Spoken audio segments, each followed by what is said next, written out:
বাচ্চারা পড়ে মাথায় আঘাত পেলে কি সিটি স্ক্যান করানো উচিত?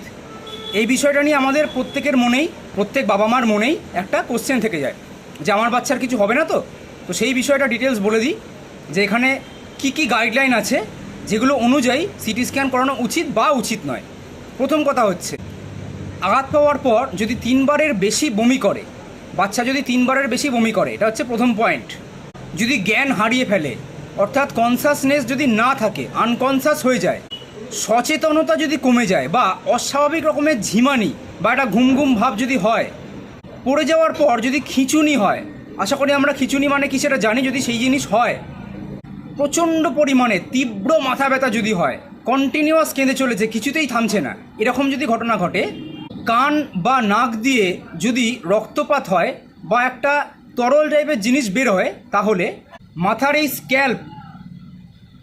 স্কাল বা খুলি যেটাকে আমরা বলি, তাতে যদি কোনো ফ্র্যাকচার হয়েছে বলে মনে হয়, বাইরে থেকে দেখে মনে হচ্ছে যে কোনো ফ্র্যাকচার হয়েছে, এরকম যদি ঘটনা ঘটে, আর 1 বছরের কম শিশুদের ক্ষেত্রে যে জায়গায় আঘাত লাগলো যদি 5 সেন্টিমিটার বা তার বেশি ফুলে যাওয়া, রক্ত জমে যাওয়া এই ঘটনা ঘটে, অর্থাৎ যে পয়েন্টগুলো বলে দিলাম সেইগুলো যদি ঘটে, তাহলে অবশ্যই সিটি স্ক্যান করানো উচিত। এটা আমার কথা নয়, ওয়ার্ল্ড হেলথ অর্গানাইজেশন অর্থাৎ হু এবং বিভিন্ন বিশ্বখ্যাত যে সায়েন্টিফিক সংস্থাগুলো আছে তাদের গাইডলাইন অনুযায়ী এইগুলো হচ্ছে যে সিটি স্ক্যান করানোর জন্য জরুরি। অর্থাৎ এই ঘটনাগুলো যদি এক বা একাধিক ঘটে তাহলে অবশ্যই সিটি স্ক্যান করাতে হবে। তবে হ্যাঁ, তার আগে ডেফিনেটলি ডাক্তারবাবুর সঙ্গে পরামর্শ করে নিতে হবে, কারণ এটা তো এরকম বিষয় নয় যে আমি চাইলাম আর সিটি স্ক্যান হয়ে গেল, তা নয়, প্রেসক্রাইব হওয়াটা জরুরি। এই ঘটনাগুলো যদি ঘটে তবেই সিটি স্ক্যান করানোটা জরুরি, আদারওয়াইজ খুব একটা ইম্পর্টেন্ট নয়।